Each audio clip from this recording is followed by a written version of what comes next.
എത്ര perfect cooking ചെയ്യുന്ന ആളാണെന്ന് പറഞ്ഞാലും ഇതുപോലെ അമളി പറ്റാത്തവരുണ്ടാവും എനിക്കറിയില്ല അല്ലേ.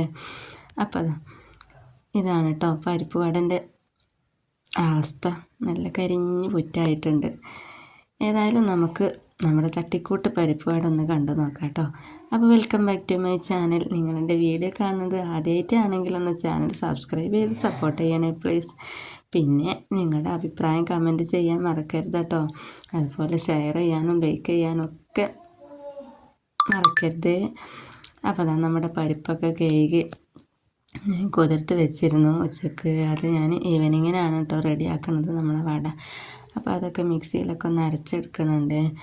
അപ്പോൾ കുറച്ച് വെള്ളം ഞാൻ ഒഴിച്ചിരുന്നു കേട്ടോ.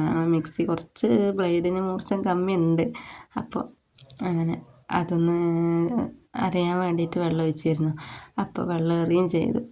അപ്പോൾ ഞാൻ എന്ത് കാട്ടിയിരുന്നു, കുറച്ച് അരിപ്പൊടി ഇട്ടിട്ട് അങ്ങോട്ട് അഡ്ജസ്റ്റ് ചെയ്തു കേട്ടോ.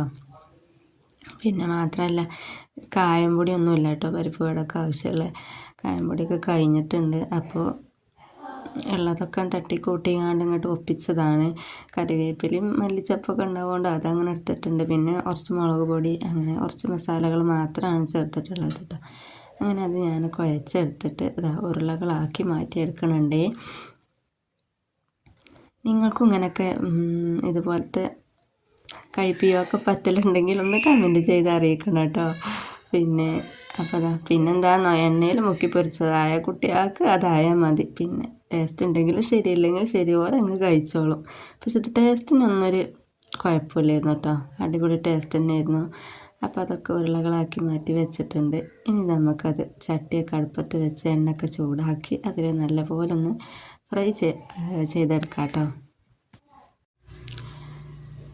ഇനി ഏതായാലും നമുക്ക് അടുത്തത് ചുട്ടെടുക്കണമെന്ന് കാണാം കേട്ടോ.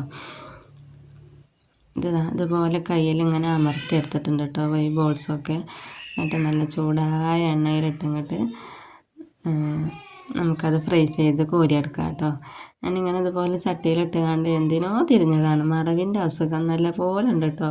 ഇന്നപോലെ 90 കിഡ്സൊക്കെ ഇങ്ങനെയാണോ ഒന്ന് കമൻറ്റ് ചെയ്യണേ. എനിക്ക് നല്ല മറവിയാണ് കേട്ടോ. ചെയ്തുകൊണ്ടിരിക്കണ കാര്യം പോലും മറക്കും. അങ്ങനെ ഇത് എണ്ണയിലിട്ട് എന്തിനോ ഒന്ന് തിരിഞ്ഞതാണ്. പിന്നെ വന്ന് നോക്കുമ്പോൾ ഒരു പ്രാവശ്യം ഫ്രൈ ചെയ്തപ്പോൾ അതങ്ങോട്ട് കരിഞ്ഞ് പുറ്റായിട്ടുണ്ട് കേട്ടോ. ഏതായാലും ഇതൊന്നും കരിഞ്ഞിട്ടില്ല. ഞാൻ ആദ്യം കാണിച്ചത് കരിഞ്ഞതാണ്. എന്നിട്ട് പിന്നെ നമുക്ക് ഇനി ആയിഷുവിനോട് അഭിപ്രായം ചോദിക്കാം കേട്ടോ. അപ്പോൾ നിങ്ങളെൻ്റെ ചാനൽ സപ്പോർട്ട് ചെയ്യണം. അടുത്ത വീഡിയോ വരുന്നത് വരെ ബായ്.